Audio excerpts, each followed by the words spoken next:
سب سے بڑا جھوٹ اور بہتان کیا ہے، آج کی اس روایت میں ہم اور آپ جانیں گے۔ روایت دیکھیں۔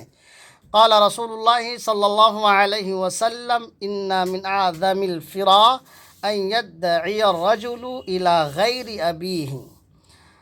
حضرت محمد صلی اللہ علیہ وسلم نے ارشاد فرمایا کہ سب سے بڑا بہتان اور جھوٹ یہ ہے کہ آدمی اپنے باپ کو چھوڑ کر کے دوسرے کو اپنا باپ کہے۔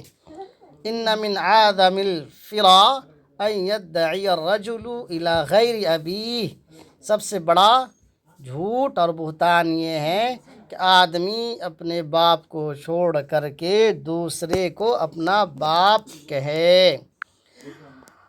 او یری عینہ ما لم ترأو، یا خواب میں جو نہ دیکھا ہو وہ بات بیان کرے، یہ بھی بڑا گناہ ہے، یعنی جھوٹا خواب بیان کرے یہ بھی بڑا بہتان اور گناہ ہے۔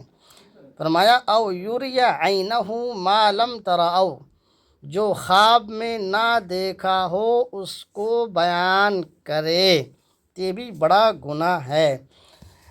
قال رسول اللہ صلی اللہ علیہ وسلم ان من اعظم الفرا ان يدعي الرجل الى غیر ابیہ او یری عینہ ما لم ترأو، رواہ البخاری، حدیث نمبر 3509۔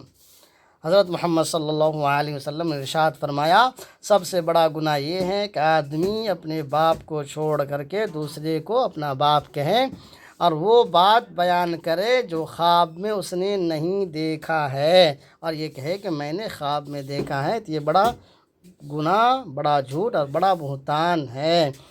مزید اس طرح کے ویڈیو دیکھنے کے لیے آپ یوٹیوب پر او اے ندوی کو سبسکرائب کر لیجئے۔ اگر فیس بک پر دیکھ رہے ہیں تو آپ عزیر انظر کو ضرور فالو کر لیجئے، لائک کر دیجئے، شیئر کر دیجئے، کمنٹس میں آ کر کے حضرت محمد صلی اللہ علیہ وسلم ضرور لکھ دیں۔ ایک بات اور، اگر آپ میرا مسلسل ممبر بننا چاہیں تو فیس بک پر سبسکرپشن کا آپشن آ چکا ہے، وہاں جا کر کے منتھلی فیس ادا کر کے آپ میرے چینل کا ممبر بن سکتے ہیں۔ باقی لوگ مدد کر رہے ہیں سیلاب زدگان کے، تو آپ بھی سیلاب سے متاثر لوگوں کی مدد کیجئے۔ جو لوگ اس سلسلے میں مدد کر رہے ہیں آپ سے جہاں تک ہو سکے ان کے لیے نصرت کیجئے، امداد کیجئے، دوستوں سے، احباب سے کہیے کہ جو کچھ ان سے بن پڑے انہیں دیں۔ اللہ تبارک و تعالی آپ کی بھی مدد فرمائے۔ اللہ حافظ، فی امان اللہ۔